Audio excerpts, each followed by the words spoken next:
And this is a 14 seconds promotional video showcasing the Google Pixel 8 Pro and a cool new feature called Audio Magic Eraser.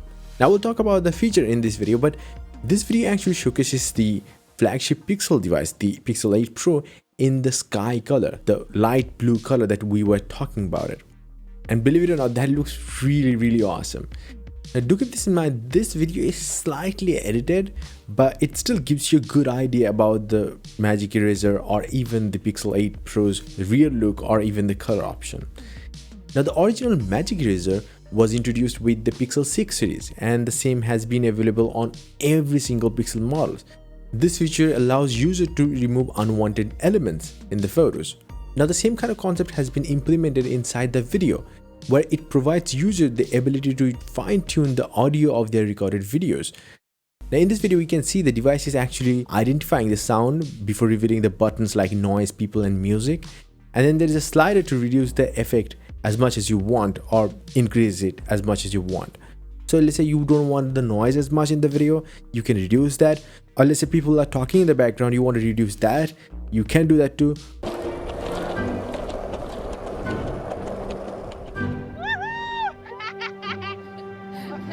That's insane, and this is all thanks to the AI or the NPU or the TPU of the Tensor G3 chipset.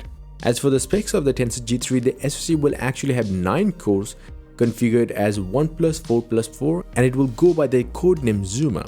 4 Cortex-A715 cores as performance cores running at 2.45 GHz, 4 Cortex-A510 efficiency cores with a clock speed of 2.15 GHz, and then they're going to be Cortex X3 Prime core operating at 3 GHz.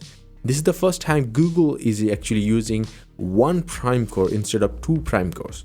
So it's a little different, but do keep this in mind that the X3 core actually is a lot more power hungry, and having too many of those things doesn't really make sense. By the way, this is also better, much better than the Cortex X2 core. Now they're going to be Mali G715 GPU from ARM, which is a 10-core GPU compared to 7-core Mali G710 found inside the Tensor 2 chipset. And as we're talking about the camera features, we should also know about the cameras. Well, the ISOCELL GN1 main camera will actually be replaced in both the Pixel 8 phones with a much bigger ISOCELL GN2 50 megapixel camera that can capture 35% more light than the GN1. And if you don't know, this camera sensor is one of the largest camera sensors in the market with a size of 1/1.12 inches. That's really big for a smartphone camera. Now this sensor also has a variety of capabilities, not just the typical 4-in-1 pixel binning, but also you can capture 8K 30 fps. Now it also appears that the 64 megapixel Sony IMX787 sensor from the Pixel 7a's main camera will be used inside the Pixel 8 Pro, but as an ultra wide angle camera. It is almost twice as large as the Pixel 7 Pro's, the current model's 12 megapixel IMX386 sensor. But the 12 megapixel Sony IMX386 sensor will continue to be inside the Pixel 8, the base model. And then the 11 megapixel front facing camera and the teleporter camera are not changing at all.